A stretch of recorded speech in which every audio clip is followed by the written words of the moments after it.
तुम्ही कधी विचार केला आहे का? वर्षभरात अनेक महिने असताना नेमके श्रावण आणि भाद्रपदातच आपल्या घरात आजारपण का दिसून येते?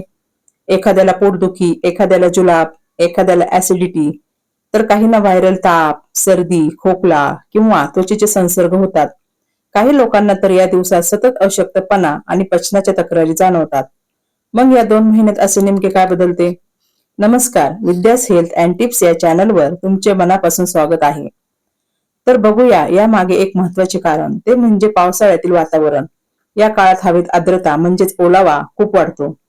अशा ओलसर वातावरणात काही जीवाणू, बुरशी आणि इतर सूक्ष्मजीव वाढण्यास पोषक परिस्थिती निर्माण होऊ शकते.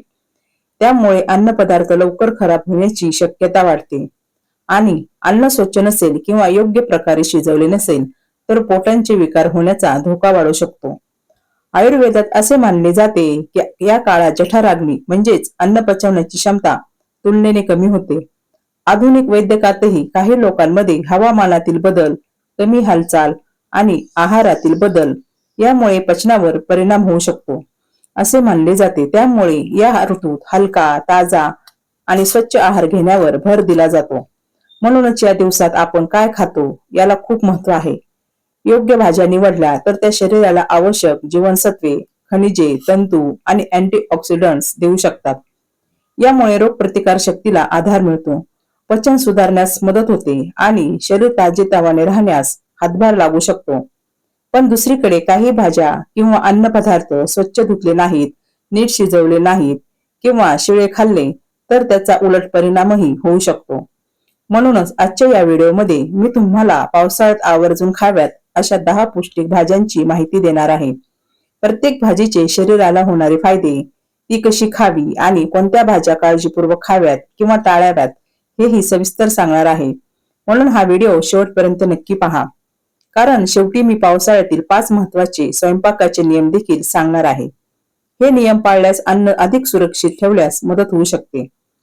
चला तर मग सुरुवात करूया पहिल्या आणि अतिशय उपयुक्त भाजीपासून.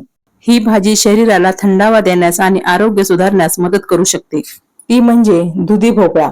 सर्वप्रथम येते दुधी भोपळा. अनेक लोक ही भाजी आवडीने खात नाहीत, पण पावसाळ्यात ती अतिशय उपयुक्त ठरू शकते. दुधी भोपळ्यामध्ये पाण्याचे प्रमाण खूप जास्त असते, त्यामुळे शरीराला हायड्रेट ठेवण्यास मदत होते. ही भाजी पचायला हलकी असल्यामुळे पोटावर अतिरिक्त ताण येत नाही. ज्यांना ऍसिडिटी, जडपणा किंवा अपचनाचा त्रास होत असेल त्यांच्यासाठी दुधी भोपळ्याची भाजी किंवा सूप हा चांगला पर्याय असू शकतो.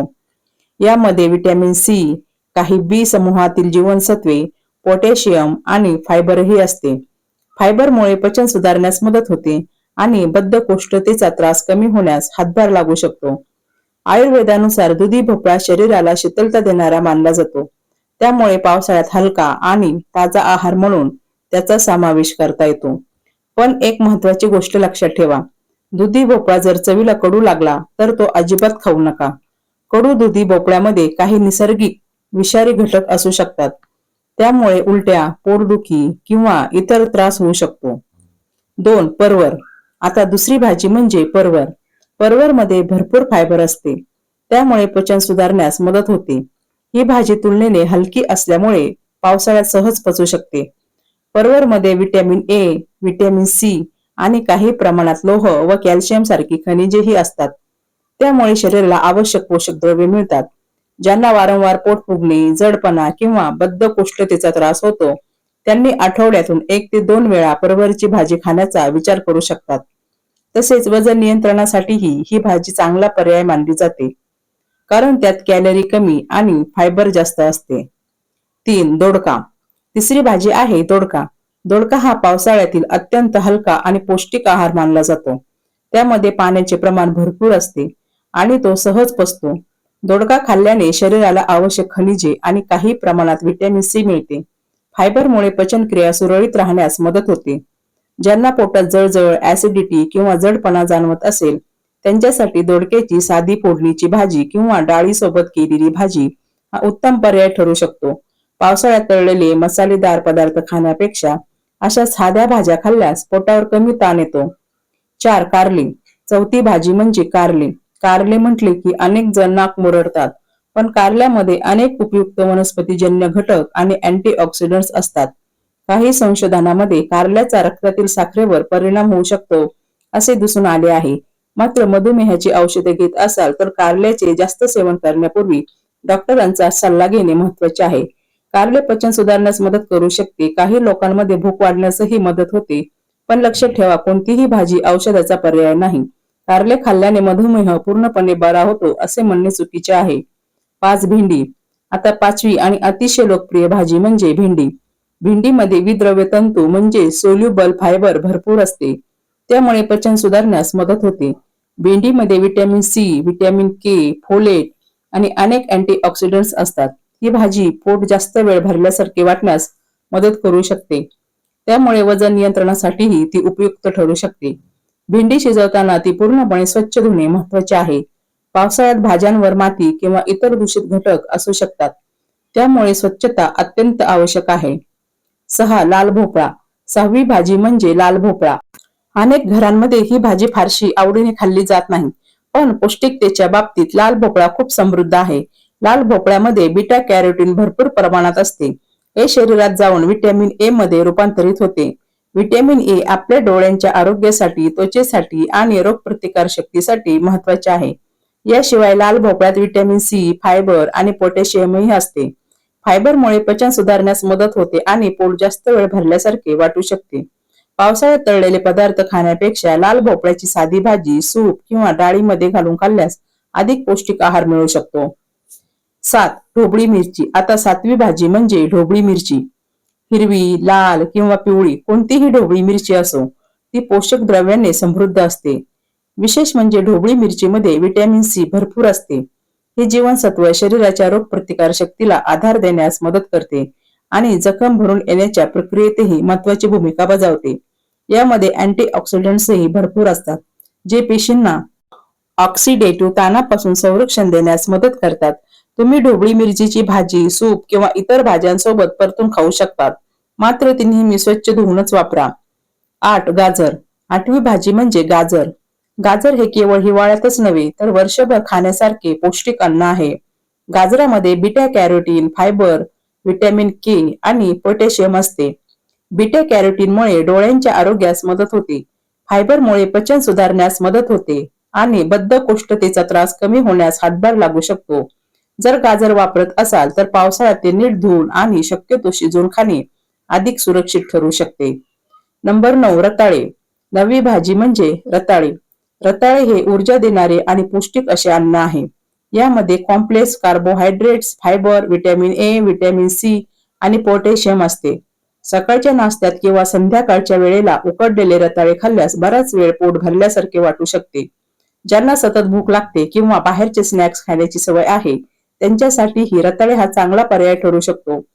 मधुमेह असलेल्या व्यक्तींनी रताळ्याचे प्रमाण आपल्या आहार तज्ज्ञ किंवा डॉक्टरांच्या सल्ल्यानुसार ठेवावे. 10. शेवग्याच्या शेंगा. आणि आता 10वी अतिशय पौष्टिक भाजी म्हणजे शेवग्याच्या शेंगा. आयुर्वेदात शेवग्याला विशेष महत्त्व दिले गेले आहे. आधुनिक संशोधनानुसारही शेवग्यामध्ये अनेक उपयुक्त पोषक द्रव्ये आढळतात. शेवग्याच्या शेंग्यामध्ये कॅल्शियम, लोह, व्हिटॅमिन सी, फायबर आणि काही प्रमाणात प्रथिने असतात. ही भाजी हाडांच्या आरोग्यासाठी, रक्त निर्मितीसाठी आणि संतुलित आहाराचा भाग म्हणून उपयुक्त ठरू शकते. डाळीमध्ये शेवग्याच्या शेंगा घालून बनवलेली आमटी किंवा साधी भाजी हा अतिशय चविष्ट आणि पौष्टिक पर्याय आहे. मित्रांनो, या 10 भाज्या शरीराला आवश्यक पोषक द्रव्ये देण्यास मदत करू शकतात. पण लक्षात ठेवा, फक्त 1-2 भाज्या खाल्ल्याने आरोग्य सुधारत नाही. संतुलित आहार, पुरेसे पाणी, नियमित व्यायाम, चांगली झोप आणि स्वच्छता यांचाही तितकाच महत्वाचा वाटा असतो. याशिवाय पावसाळ्यात भाज्या नेहमी ताज्या घ्या, स्वच्छ धुवा आणि पूर्णपणे शिजवूनच खा. यामुळे अन्नातून होणाऱ्या संसर्गाचा धोका कमी होण्यास मदत होऊ शकते. मित्रांनो, आता सर्वात महत्वाचा प्रश्न. अनेक लोक म्हणतात श्रावणात पालेभाज्या खाऊ नयेत. काही जण म्हणतात सगळ्या भाज्या चालतात. मग नेमकं खरं काय आहे? चला या मागचं सत्य समजून घेऊया. सर्वप्रथम एक गोष्ट लक्षात ठेवा, कोणतीही भाजी स्वतःहून वाईट नसते. प्रश्न असतो तो तिच्या स्वच्छतेचा, ताजेपणाचा आणि ती कशी शिजवली जाते याचा. एक पालेभाज्या, पालक, मेथी, माठ, चाकवत, शेपू, राजगिरा या भाज्या खूप पौष्टिक आहेत. यामध्ये लोह, कॅल्शियम, फॉलिक ऍसिड, फायबर आणि अनेक जीवनसत्वे असतात. पण पावसाळ्यात त्यांची लागवड ओल्या जमिनीत होते. त्यामुळे त्यांच्या पानामध्ये माती, अळ्या, किडे किंवा जंतू असण्याची शक्यता असते. म्हणून जर पालेभाज्या खायच्या असतील तर त्या 3-4 वेळा स्वच्छ धुवा. आवश्यक असल्यास कोमट पाण्यात किंवा मिठाच्या पाण्यात काही वेळ ठेवा आणि पूर्णपणे शिजवूनच खा. कच्च्या स्वरूपात पावसाळ्यात पालेभाज्या खाणे टाळणे अधिक सुरक्षित ठरू शकते. 2. कच्ची कोशिंबीर. आजकाल अनेक लोक रोज काकडी, टोमॅटो, गाजर किंवा कोबीची कोशिंबीर खातात, पण पावसाळ्यात बाहेरच्या हॉटेलमधील किंवा रस्त्यावर मिळणारी कच्ची कोशिंबीर टाळणे योग्य ठरू शकते, कारण ती किती स्वच्छ धुतली आहे हे आपल्याला माहिती नसते. घरी तयार केलेली स्वच्छ धुतलेली कोशिंबीर मर्यादित प्रमाणात खाऊ शकता. 3. रस्त्यावर कापून ठेवलेल्या भाज्या. अनेक ठिकाणी भाज्या आधीच कापून ठेवलेल्या असतात. अशा भाज्या बराच वेळ उघड्यावर राहिल्यास त्यावर धूळ, माशा किंवा इतर दूषित घटक बसू शकतात. म्हणून शक्यतो ताज्या भाज्या घ्या आणि घरीच कापा. पावसाळ्यात भाज्या बनवताना पाळा हे 7 गोल्डन रूल्स. मित्रांनो, आपण कोणत्या भाज्या खाव्यात हे तर पाहिलं, पण अनेकदा लोक चांगल्या भाज्या आणतात मात्र त्या चुकीच्या पद्धतीने धुतात, कापतात किंवा शिजवतात. त्यामुळे भाज्यांचा फायदा कमी होऊ शकतो आणि काही वेळात अन्नातून संसर्ग होण्याचाही धोका वाढू शकतो. म्हणून आता जाणून घेऊया पावसाळ्यात प्रत्येक घराने पाळावीत असे 7 गोल्डन रूल्स. Golden rule 1. ताज्या भाज्यांचीच निवड करा. सर्वप्रथम बाजारात जाताना भाज्या काळजीपूर्वक निवडा. खूप मऊ पडलेल्या, काळे डाग आलेल्या, कुजलेल्या किंवा वास येणाऱ्या भाज्या घेऊ नका. शक्यतो ताज्या, टणक आणि नैसर्गिक रंगाच्या भाज्यांची निवड करा. पावसाळ्यात भाज्या लवकर खराब होऊ शकतात, त्यामुळे आठवडाभरांचा मोठा साठा करण्याऐवजी 2-3 दिवसापुरत्याच भाज्या आणणे अधिक योग्य ठरू शकते. Golden rule 2.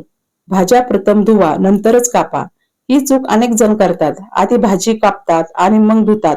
असं केल्यामुळे काही पाण्यात विरघळणारी जीवनसत्वे, विशेषतः व्हिटॅमिन सी आणि बी समूहातील काही जीवनसत्वे पाण्यात निघून जाऊ शकतात. म्हणून नेहमी आधी पूर्ण भाजी स्वच्छ धुवा आणि नंतरच कापा. Golden rule 3. भाज्या नीट स्वच्छ करा. पालक, मेथी, शेपू, माठ किंवा इतर पालेभाज्यांच्या पानामध्ये माती, अळ्या किंवा किडे असू शकतात. म्हणून प्रत्येक पान वेगळं करून 3-4 वेळा स्वच्छ पाण्याने धुवा. आवश्यक वाटल्यास 10-15 मिनिटे स्वच्छ पाण्यात किंवा मिठाच्या पाण्यात ठेवू शकता. त्यानंतर पुन्हा स्वच्छ धुवा. Golden rule 4. खूप बारीक चिरू नका. अनेक लोक भाज्या अगदी बारीक चिरतात, पण खूप बारीक चिरल्यास हवेशी जास्त संपर्क होतो आणि काही पोषक घटक कमी होऊ शकतात. म्हणून शक्यतो मध्यम आकाराचे तुकडे करा. यामुळे चव, पोषण आणि दिसणं तिन्ही चांगलं राहतं. Golden rule 5. जास्त शिजवू नका. भाजी इतकी शिजवू नका की तिचा रंगच बदलून जाईल. अतिशय जास्त वेळ शिजवल्याने काही उष्णतेला संवेदनशील जीवनसत्वाचे प्रमाण कमी होऊ शकते.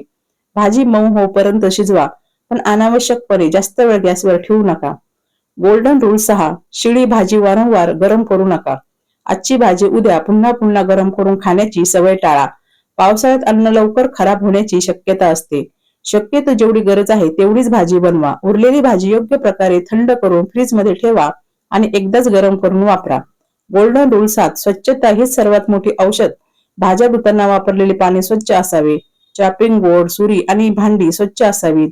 कच्च्या भाज्या आणि शिजवलेले अन्न एकाच जागी ठेवू नका. स्वयंपाक करण्यापूर्वी आणि नंतर हात साबणाने धुण्याची सवय लावा. लक्षात ठेवा, स्वच्छता पाळली तरच चांगल्या भाज्यांचा पूर्ण फायदा मिळू शकतो. मित्रांनो, आपण आज 10 भाज्याविषयी माहिती घेतली. तसेच कोणत्या चुका करू नयेत हे बघितले. तसेच या भाज्या कोणत्याही जादुई औषध नाहीत, पण योग्य आहार, स्वच्छता आणि संतुलित जीवनशैली सोबत या भाज्या आपल्या शरीराला आवश्यक पोषक द्रव्ये देण्यास नक्कीच मदत करू शकतात. लक्षात ठेवा, रोग झाल्यावर औषध शोधण्यापेक्षा रोजच्या ताटात योग्य अन्न ठेवणे हीच खरी आरोग्याची गुरुकिल्ली आहे. आजपासून तुमच्या ताटात या 10 भाज्यांपैकी किती भाज्या असतील आणि तुमच्या घरी श्रावणात सर्वात जास्त कोणती भाजी बनते? कमेंटमध्ये नक्की लिहा. जर हा व्हिडिओ तुम्हाला उपयुक्त वाटला असेल तर लाईक करा.